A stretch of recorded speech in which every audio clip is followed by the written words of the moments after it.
Greetings, and welcome to Kemetic Legacy Today, the new weekly series presented by the Center for the Restoration of Ma'at. My name is Heru Jeden Ma'at Aten Ra, also more commonly known as Jabari Osaze. And my name is Anika Daniels Osaze, also known as Unfurka Ma'at. The Center for the Restoration of Ma'at is a new organization. Anika, why don't you tell us a little bit more about the center? Okay. The Center is an organization whose focus is to bring back the Kemetic legacy. Now, what do I mean by Kemetic? Kemetic is the ancient term for Egypt, as we know commonly today. The spiritual meaning behind the Kemetic legacy is to be at one with the divine creator. It's not a religion per se, it's a spiritual understanding and a way of life. So what our purpose is with the center is to help everyone understand how to return to that Kemetic legacy, to return to that way of life. And as we focus with Kemetic Legacy today, I have to say you're in for a great treat. Our weekly series is the Journal of Ancient African Spirituality and History, and certainly we'll focus primarily on ancient Kemet. And in doing that, you can expect to see everything from hosts as we go into talk show format. You're going to hear from incredible spoken word artists. You're going to see some incredible musical acts. We are going to bring you the full flavor of ancient Africa and ancient Kemet. And so having said that, today we figured that the best thing for us to do would be to start with a very basic understanding of ancient Egyptian or Kemetic spirituality. So today, Anika and I will be discussing the 7 basic principles of Kemetic spirituality. Principle 1 is known as the one in the many. Generally, when we hear about ancient Egyptian spirituality, we hear about polytheism, we hear about a blinding array of deities or gods, as some people may call them.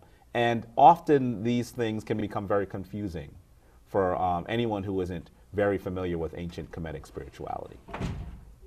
It's very important for us to recognize that the ancient Egyptians, the ancient Kamites, viewed the divine force as one basically indescribable force that differentiated itself into different faculties or powers.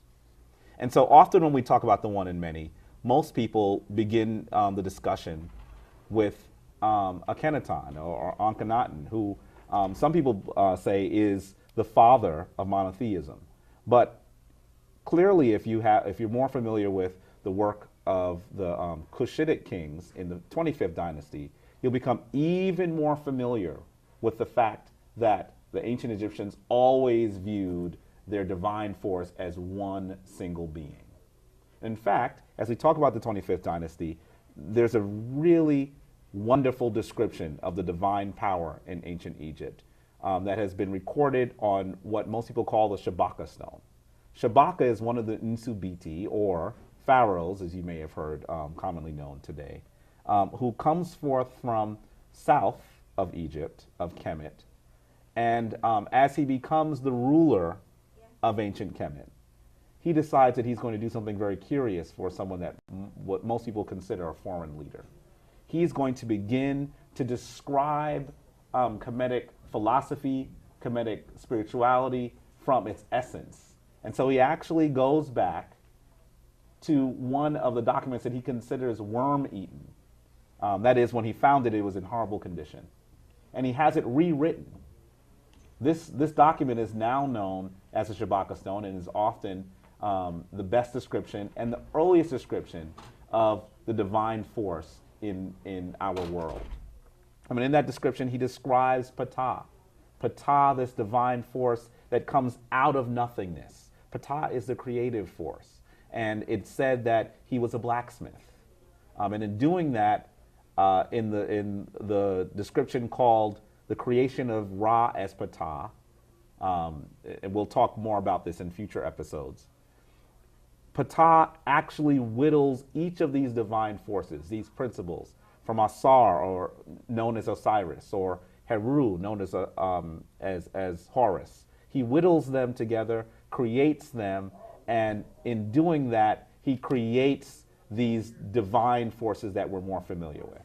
And at the end of this entire description, he goes back and reminds us that each of them are nothing but the teeth, the hands, and the feet of this one divine force. So it's a really wonderful description of the one in many. Okay. Now, when we talk about the one in many, we also have to understand the force from within. What you'll find in our show is that we spend a lot of time trying to use the Kemetic terms. It's very important to use the language of your ancestors and to make sure that you don't offend them in any way. So we tend to use some of the Greek terminology that you've heard just because it's something you're familiar with, but we'll definitely tell you the original Kemetic terms. So when we talk about the force from within, many of you would say that that's God. In the Kemetic faith, we call it Nter, or you might have heard it as Netcher or Netzeru. There's several ways of pronouncing it. What you'll find in the ancient language, what some of you may have heard as hieroglyphics, we call the Meru Netter, or the Ntu Nter, is that since vowels weren't used that frequently in the language, that just like in any language you'd have a dialect, there are people who may have pronounced it with different letters, different vowels. So you'll see that there are different pronunciations. But for the purpose of this show, when we refer to God, we are using the term Unter. So the Unter is the divine creative force. That's the force that rules all things.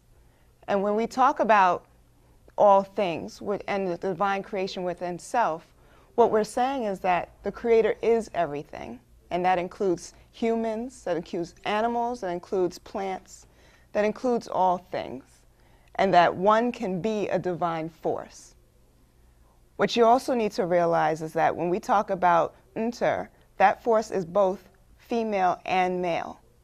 So the divine force in itself, in the spelling of the word, the T being the feminine principle and the R being the masculine principle, we are discussing our Creator as both masculine and feminine. So when you're looking at your Creator, you're looking at yourself. And that's one important thing to realize when you're talking about the spiritual force. That's a really good description. Those of you who become familiar with this show will really enjoy Anika's descriptions of the language of the Meru Netter, as she is one of the few people that is actually able to speak the language. And so we're going to go in depth into language in future episodes as well. Just want to add another point with the force from within. There are so many different times that we see images in ancient Egypt or images from ancient Egypt, and we're not really aware of what each of these symbols mean. And I always enjoy talking about what we now know as the Sphinx, which is actually called Heru Emanket, or Heru on the horizon. For those of you who are not familiar with Heru, we'll talk more about Heru, but you'll notice that our studio is Heru down today. You'll see the Heru energy behind us and also on our tapestry. Heru is that force that has to do battle with his animal self. For those of you who don't know what that animal self is, think about that urge that has you grab for the second slice of cheesecake when you know that you only need one, or the urge that continues to allow you to stay in bed after your alarm goes off. It's that thing that forces you to do those things that you know are not necessarily the things that you should be doing. And so when we deal with that animal drive, we're looking at that large leonine or lion form in the form of the Sphinx, or Heru Emanket. And you'll note that at the top you'll see a head of a human with the cloth of royalty, but also a head that is actually smaller, at least 2/3 smaller than the body itself. And so what we're really saying here is that in order to become a divine being, you have to refine this primal animal self into the divine human self. And so that is the meaning behind the great beast, Heru Emanket. Principle 3 is something I like to call blessing in balance. And you'll note that if you are familiar with ancient Kemetic spirituality, the Kemites actually described their spiritual factors as always needing to either be in balance or return to balance. And this great form of balance is known as Ma'at. you'll note that Ma'at is so important to us that we actually named our center the Center for the Restoration for Ma'at after this wonderful goddess. And it's also in my name. And it's in her name as well. I knew she was going to mention that, by the way. As we look at Ma'at, this woman that wears this feather, a feather is actually an ostrich feather like the one that Anika is holding. She wears this feather on her head, and it's a reminder that in the end, your soul, your deeds, your acts must be weighed against the feather. So that we're going to talk a little bit more about the judgment scene later on in the show, but your heart must be lighter than a feather for you to enter into the Hall of Ma'ati, or what most of us would call heaven today. Ma'at is also known for 7 principles: truth, justice, balance, order, reciprocity, harmony, and righteousness. You may actually think that she's quite familiar. Particularly all of you who are in the legal system, you might say, well, isn't she the woman that holds the scales? Yes, she is. But in the ancient Kemetic legacy, they didn't believe that she should be blind. So you won't see her blindfolded. But definitely this is the archetype for Lady Justice that we see in Western society. So the ancient Egyptians always believed that things had to return to balance. And when things were out of balance, things were in chaos. And when things are in chaos, those are when those extremely negative things happened to their nation, to their community, and even to the individual. And so each day, a Kemite would begin their day by reciting what are known as the 42 negative confessions of Ma'at, by saying that they weren't going to do certain things during the day. And then they'd end their day by saying that they had not done those things. And if they had, they would ask for divine forgiveness at that point. And so Ma'at is a critical principle. And once again, we hope that you'll become much more familiar with the principle of Ma'at through our series, Kemetic Legacy, today. Okay. Now, in order to reach Ma'at, it's important to realize there are several tools to the path of spiritual development. And that's something that the center is in place to help you with. First thing you need to do is pray. We should all be familiar with that, regardless of what spiritual background you have, what religion you follow, whether it be Hinduism or Judaism. Everyone should understand the basic philosophy of prayer. And it should be done every day, and not just for yourself, but for others, and for not just today, but for the future. So in your prayers, as you're doing your 42 laws each day, and you talk about the things that you will not do, and the things that you also talk about what you hope to do, what you'd like to see for your life, and for your family, and for your friends, and people who are close to you. The next important tool is ritual and ceremony. Just like in a Baptist church, you go to church on Sundays, you have certain hymns that you should be reciting. In the spiritual faith, in the Kemetic faith, there are different rituals and practices. And you'll see one a little bit later on in the show that we follow each morning. When you wake up between, usually the hours of between 4 and 6, when you're most vibrant in the mornings, you would wake up and you would do your best to recite the different areas of necessity in your life. One thing you'll hear about would be the canopic jars, the children of Heru. The fact that when someone goes on into the next realm where they're deceased, the different organs were taken from their body and placed into different jars. And each of those jars had a meaning or a semblance, and each of those organs were taken for a particular reason. And those organs would be blessed upon in those canopic jars. So, and each one would have a name. When we're doing what we call the opening of the way, you're actually referring to each of those body parts as divine body parts. It's important to realize your body is your temple, and each part of your body should be honored, and it should be recognized each day. So you're not just asking for your health, but for your clarity. So that's something that would be done in ritual and ceremony. Now, study is very important. It's important for you to read, and not just to read anything about ancient Egypt or about the Kemetic legacy, but it's also important to read other books of faith to understand that we all come from a basic background, that we have a function, a focus that's all comes from the same creator, the same divine being, and that we're all on the same page. Meditation is very important. And I'm sure that many people do that regardless of the faith that they're in. But when you're meditating, it's important to realize that to be at your highest point of meditation, it also includes what you eat and what your diet is. And that you need to focus on the lighter you eat, the better you can meditate and the closer you become to the divine being. And finally, spiritual discipline. Realizing that this needs to be done every day, not just one day of the week. And that it is important that you do this on a regular basis and make this a practice in your everyday life. Certainly, Anika has actually shared with us some really important tools on your path to spiritual enlightenment. And I always say that it's easier, and I think that each of us will probably find that certain aspects of these tools are probably easier for us. And it's important for you to continue to work on the other ones that are not as easy. For example, I tend to have a little more difficulty with quieting my mind. Anika, my divine reflection, constantly says, "Do you always need to have the television on?"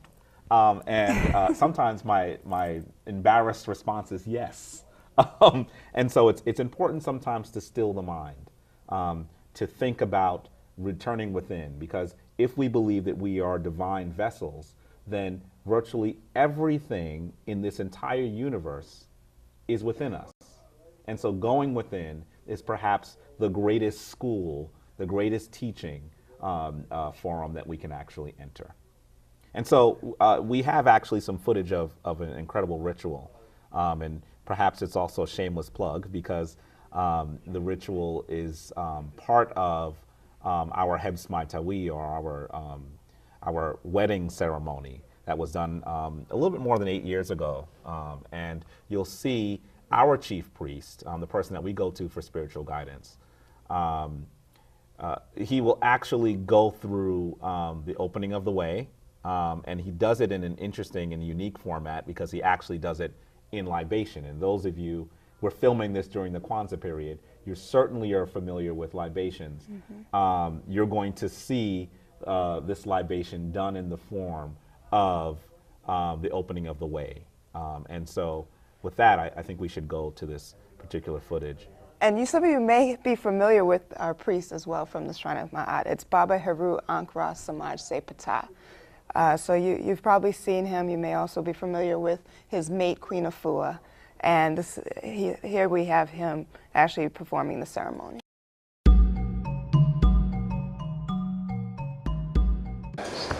In Africa, our ancestors pour libation to purify the atmosphere.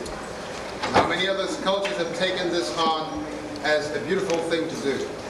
So I'm going to libate to the divine angelic guardians of the four directions. Periodically, I will say Tuau Inter, and when I say Tuau Inter, you may join me in saying Tuau Inter. Tuau Inter. You're speaking in your ancient African language. It means glory to the divine. We always honor the divine in everything that we do. This African spirituality.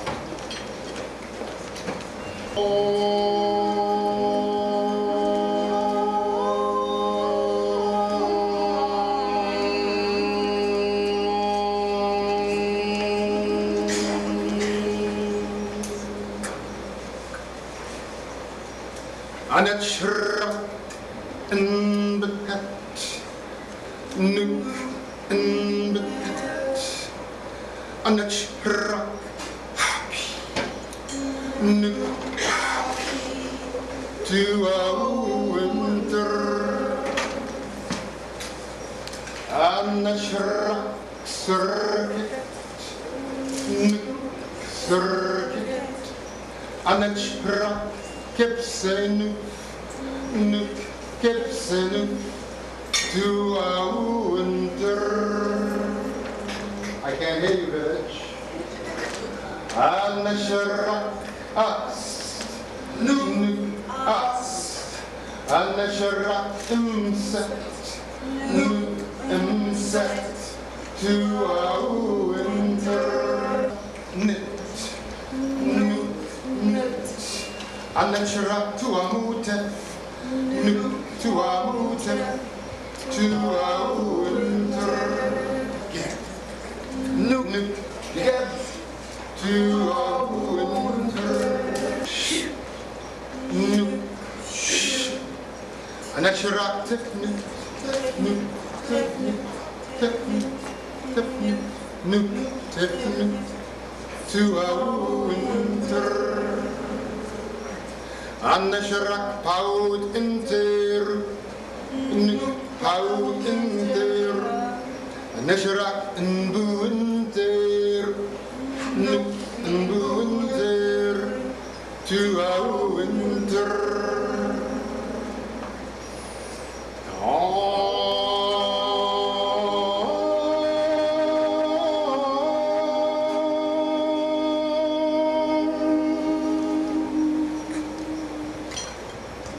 Hit it.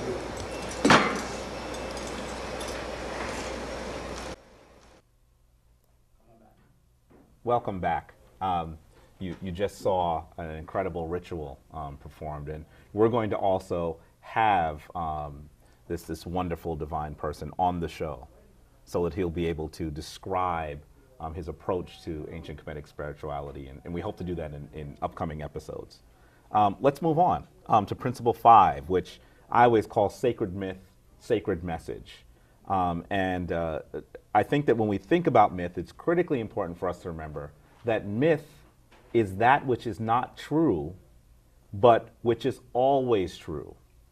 And so it's very, very important for us to recognize that we've been taught in school that myth is something that primitive minds created because they weren't able to understand the true genesis of so many things in our world. And in actuality, that takes away all the spiritual and revelatory dimension from all of these great myths.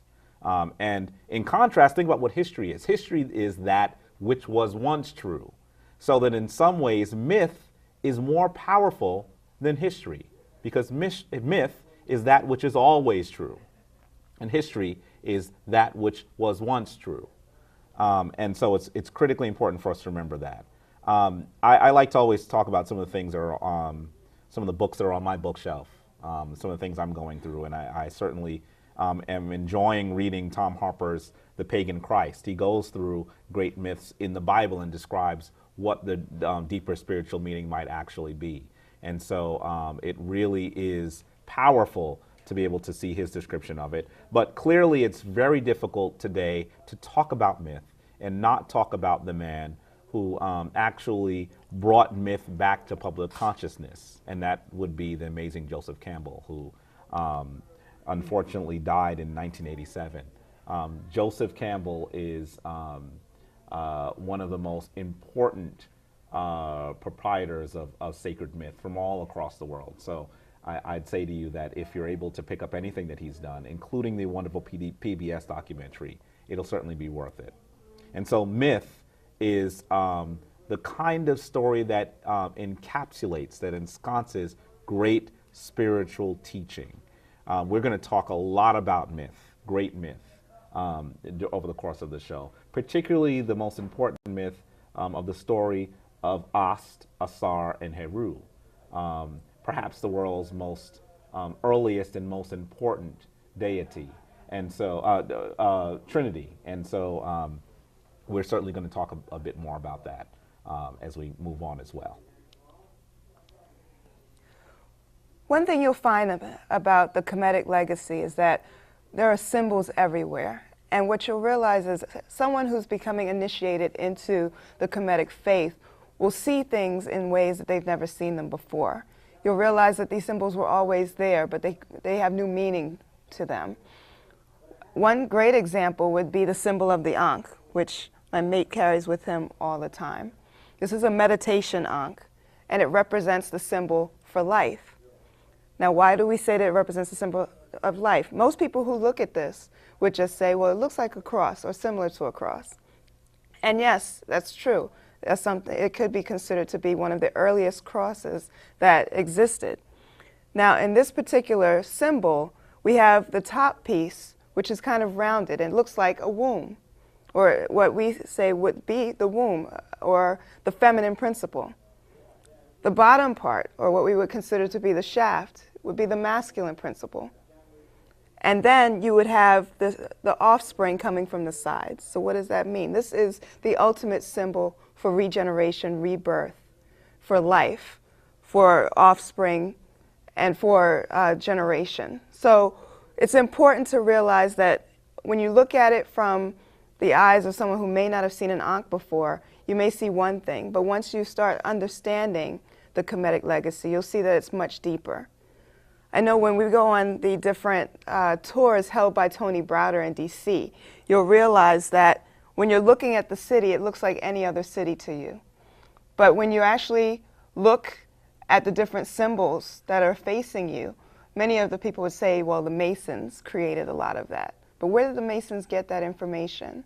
It's actually African spirituality and ancient African symbols that you're looking at. And it may not mean much to you right now, but through the different episodes that we have on our show, we'll actually start explaining to you what those symbols actually mean and why those particular symbols were used in creating the city of DC. So you'll see that there's symbols all over and that they'll have so much more meaning to you once you start delving into this Kemetic legacy.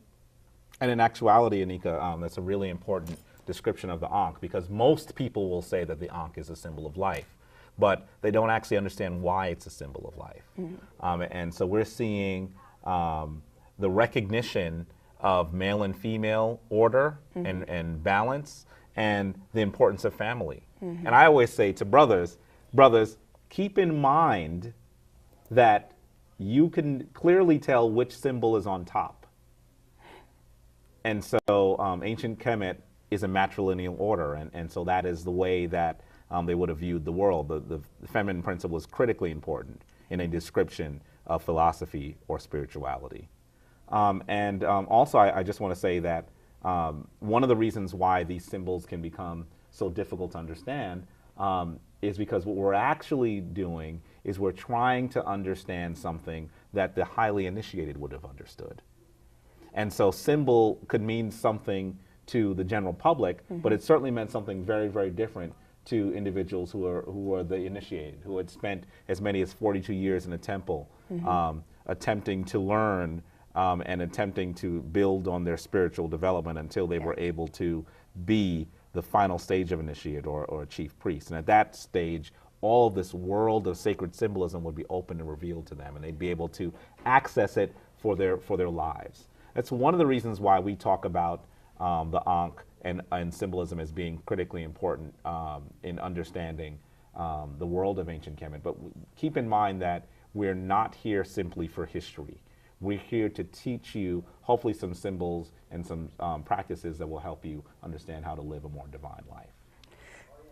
Something that could even bring it more to light for you. My mate and I actually went to see the Avatar. I know that movie just came out. And, you know, from a simple standpoint, you look at the Avatar and you think, you know, this is a great movie with a lot of graphics.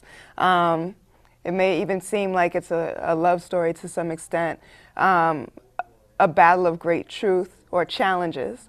But from the standpoint where we see it, we understand that it actually is an example of ancient mystery systems and initiation rites. The fact that when you look at the main character, he has to go through 4 different initiations to actually become a great warrior. One, starting off where he's going into the earth. His first steps when he becomes the Avatar, he sticks his feet into the ground. That means he's finally entering the earth. Then when he's escaping from that wild beast, he actually jumps into the water. So that's his next step of initiation. Then when he learns how to fly that creature, he's actually entering the air. And finally, when he has to fight to save their village, and it's actually in flames, that's his birthright, that's his next step into the fire. And he's actually learning to become reborn as a warrior when he finishes all 4 of those stages and enters the community and becomes part of that new community. I would actually say that he does even something more than becoming a member of a particular community. In actuality, what's happening is he is becoming a divine vessel, and that's the reason mm-hmm. why he's able to make the move, the transition from the material world mm-hmm. to the spirit world. Remember, for those of you who have seen the film, and it seems like a lot of people have because it's doing quite well. For those of you who have seen the film, you'll take note that after he goes through each of those initiations, the next things that happens is that he has to gasp for air. And you might actually think, well, it's an interesting story, and that's great. It fits in very well with the entire myth. But keep in mind that the first thing that a baby does when they're born is grasp for air. And so they're making a commentary about him being reborn. And then right after gasping for air and being able to have air, he is seated on the lap. Folks, this is a spoiler alert. He's seated on the lap of this woman who is a Navi. And so she's much larger than him, and he's seated on her lap, and he almost looks like a child. And so they're referencing the great image of the Madonna and Child, which has its origins in ancient Kemetic and comes through many different spiritual forms as well. And so that's really what we're seeing. We're seeing the transition from matter to spirit. We're going to talk a lot more about the mystery systems that came out of Kemet, came out of Egypt, and went into other portions of the world and found their way into the three great spiritual forms that are in practice today. Finally, we have to talk about Principle 7, which is the final judgment. And in actuality, every ancient Egyptian, every Kamite believed that in the end, when we go to meet our Maker, we are going to be judged by our deeds. Now, what does that mean? That means that while some of you might focus on saying the name of the right divine force, the ancient Kamites actually believed that what was important was your deeds. And so your deeds, if you look at the final judgment scene of Ani, your deeds are what give you a light heart. And as you have that light heart, that heart is weighed against the feather of Ma'at.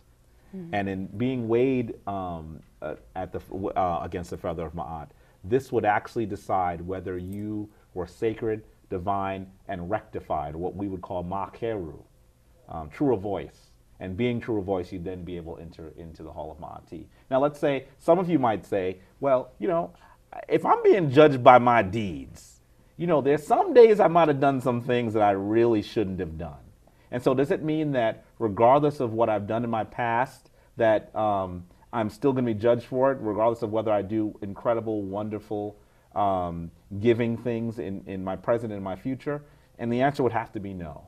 As you look at the image of the judgment of Ani, you'll take note of the fact that at the top you will see 12 Nteru, or Neteru, or Netchers, as some people would say.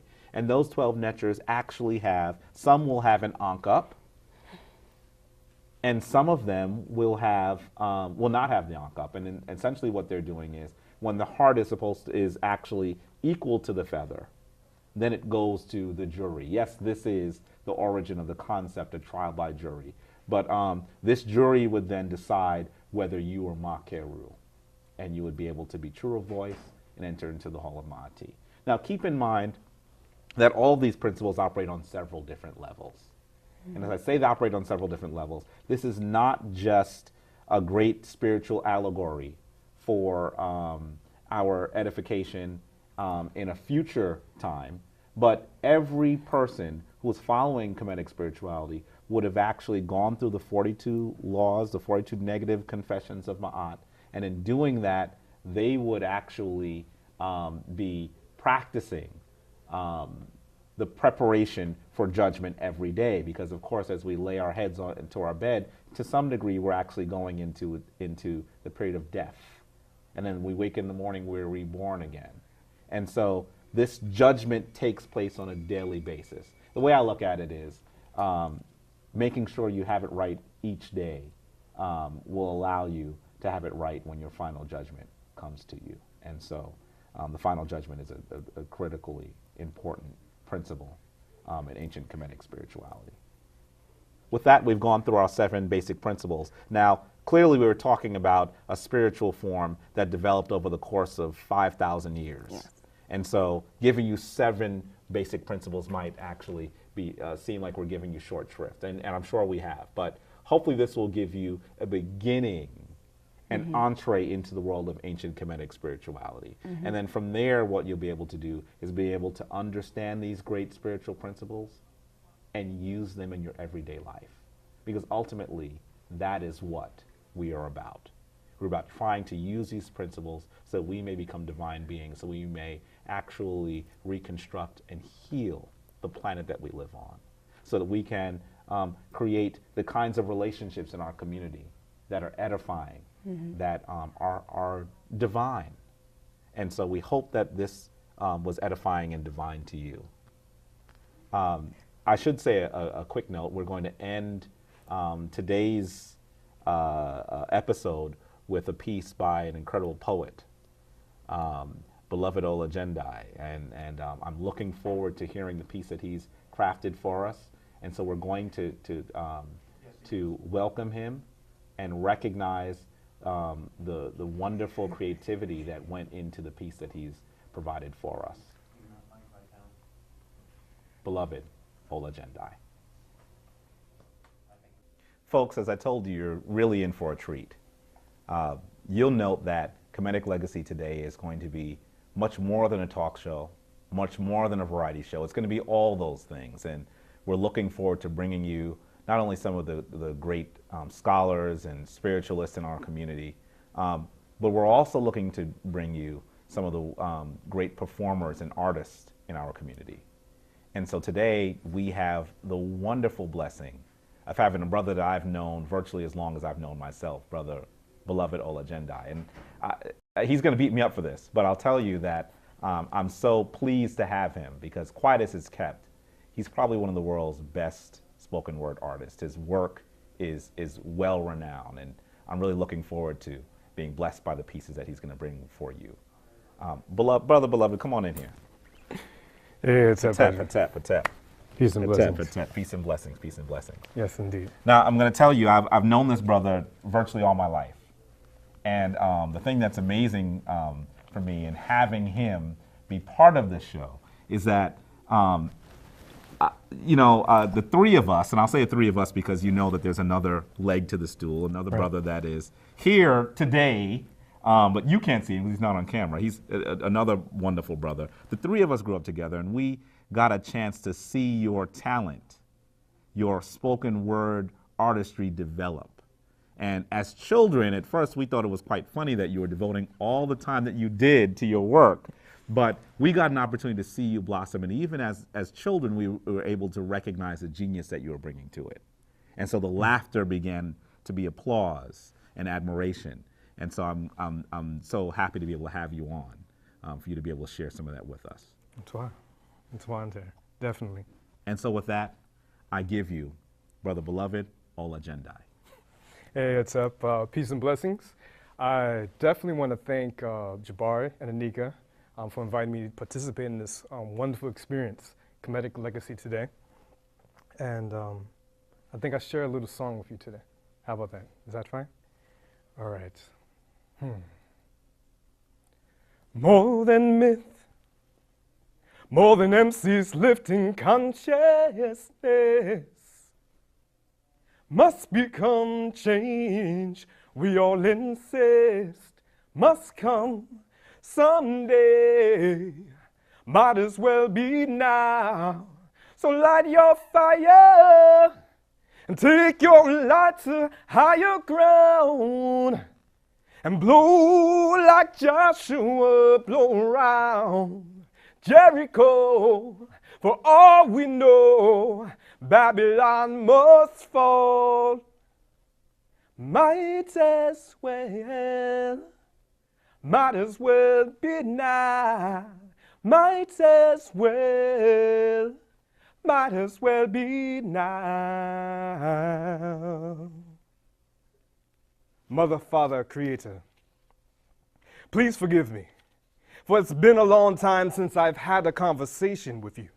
Took a moment to reflect, to recognize, acknowledge our omnipresence and indwelling.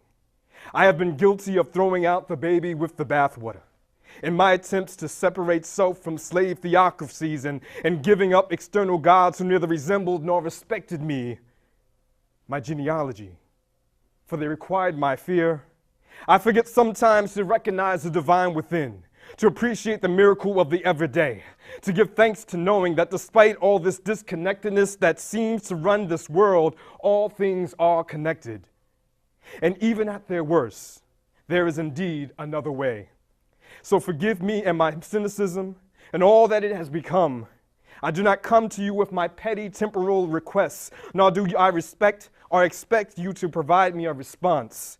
I will seek you in the wind, in the songs of birds, in the next sunset, sunrise, in hearts out of the mouths of others, of babies, of babes, mostly.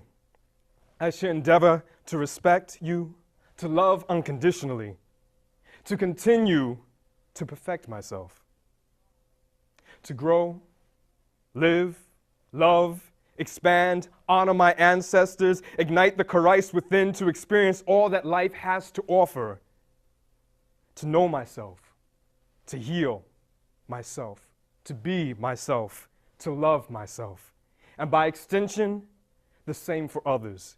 I vouch my life to leaving this plane of existence more beautiful than the way that I found it, inherited it, to maximize the power of my talents. I will endeavor to be consistent, to allow myself to be vulnerable, to not have to know and have all the answers, to not be consumed by my own ego. So thoroughly attached to my own emotions, keep me, breathe through me, let my circle be unbroken. In all of your intelligent design, I am thankful, knowing too one day soon it will all make sense. I am perfect as I am that we are. Twante. It's up. Ayo, ayo. We don't need no instrumental, yo, this part is fundamental. After all ancestors been through, we need to cipher every word. Ayo, ayo, with the problem, the solution. Don't succumb to the pollution. Ain't gonna be no revolution unless we agitate, educate, and organize. Ayo, ayo, yo, we water and we spirit. Make me holler when I hear it. Freedom taken, never given. Though thy vision come again, this easy living. Ayo, ayo. Ain't gonna be no instrumental. Yo, this part is fundamental. There's a truth that come essentially. We responsible for free and we. Ayo, ayo. With the problem, the solution. Elevate your evolution and seek your own conclusions. Let love guide you on your way. Yo, yo, yo, yo. Yo, yo, yo. Yo, yo, yo, yo. Yo, yo, yo. We don't need no instrumental. 'Cause this part is fundamental. After all ancestors been through, we need to cipher every word. Twante. Wow, bless. Oh, wow, wow. Beautiful. It's up, it's up. Beautiful, beautiful, Yes, beautiful. yes. Total. Yes. I really want to thank you for Just a that, vessel. for the wonderful pieces that you brought forth. And want to ask you what you're up to next. I don't get to ask you this part of it very often because we're also talking about lots of other things. But That's right, man. so what are you up to next? Do you? Oh man, I dream big. I tell you this, man. Okay. And living into the dream is the biggest thing for me right now. Right. To create possibility. Mm-hmm. I'm currently in transition. I have been working on a manuscript that's tentatively titled "Another Place Called There." Okay. And I've been kind of taking all this journey that we've been going through and finding and rediscovering ourselves and attempting to distill that and to be able to share that process with other folks. Mm-hmm. And I'm using the medium of song and short story and fiction and some of it in my blogs. For a while, for a number of years, I've been blogging. I've kind of compiled some of that to create what is a place called There. I refer to also as essays and assonance. Mm-hmm. And definitely some of, I guess my experiences in Kemetic initiation has definitely fed that. Right. So, wonderful. And I know that this is at least your second written work, correct? Yes. And the first one, Butterflies in Disguise. Yes. Is that still available? We have a few limited copies left. In other words, folks, if you're interested, he's going to give you an email in a minute. If you're interested, you're going to need to get with him to see if you can get a copy of that. How can people reach you? Probably the place I spend a lot more time now, and I'm almost ashamed to say it. I'm at Facebook as Beloved. Yeah, and another Facebook junkie, folks. It's spelled phonetically, so it's Beluvid. If you search on Facebook, you will find me. Right. I was on MySpace for a while. Mm-hmm. If you wanted to reach me by email, you can send me a direct email at beloved@hotmail.com. That's BELUVID@hotmail.com. And I don't think I've ever asked you this before in all the years that I've known you. Where did you get the name Beloved from? This is the kicker. I mean, I think I've been walking around with the same name my whole life. It came from my mother, and I was named after an uncle, and it comes from David. That's my birth name. And David is the Anglican version of Dawood, is beloved of God. Right, right. And I know Dawood is also, you can trace it back to Kemet, inside of I'm going to jumble it right now, but the beloved land, but also the beloved people. Mm-hmm. And so my name kind of brings it full circle inside of a Kemetic rendering. Beautiful, beautiful, beautiful. Well, brother, I want to thank you for blessing us with a few verses again, and certainly we hope to have you back on soon to drop a few other dines with us. And we're hoping to have another show where we'll actually have a live band, and I'm going to get him on camera to get some commitment from him here that he'll be back for that show, right? Is that something that you're interested in doing? I love co-creating. And so when you ask people on film, they obviously are going to say yes. So I want thank you. All right. Tuwa. All right now. Peace. Peace.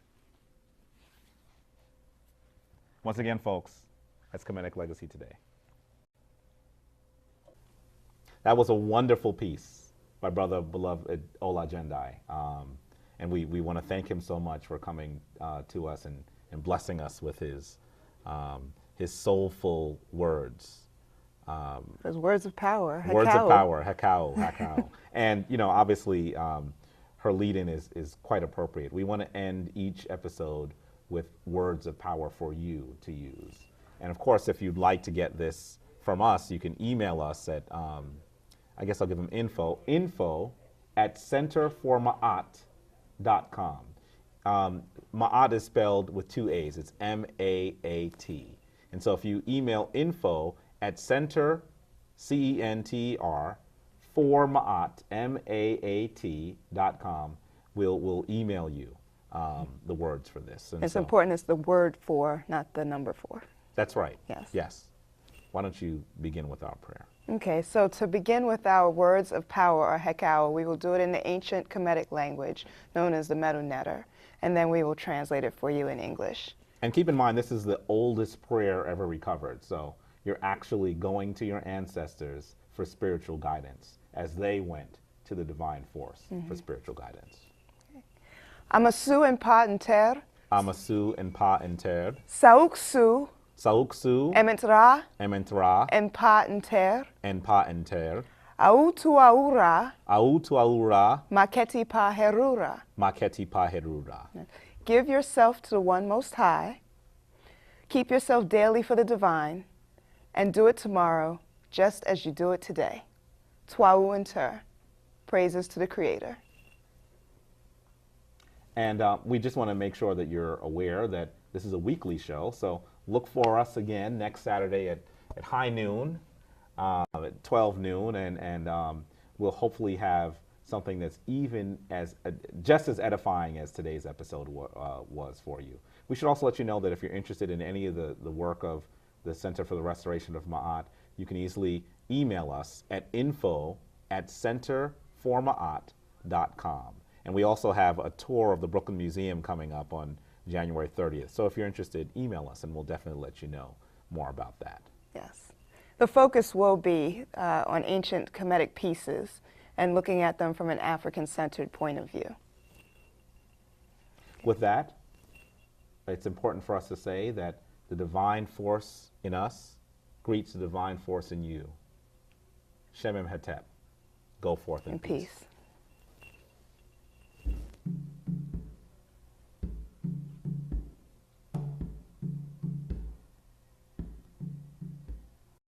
We talked about Seshat, who is the female scribe. She is the complement to Tahuti, which is a scribe that many of us are familiar with.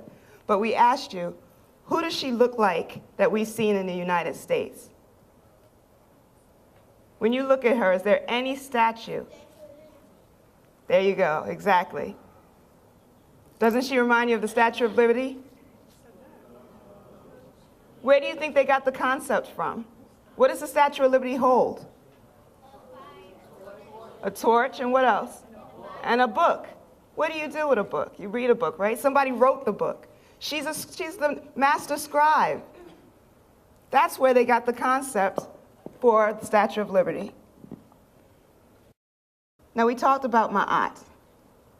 And I mentioned to you that every day you have the opportunity to make up for the day that passed.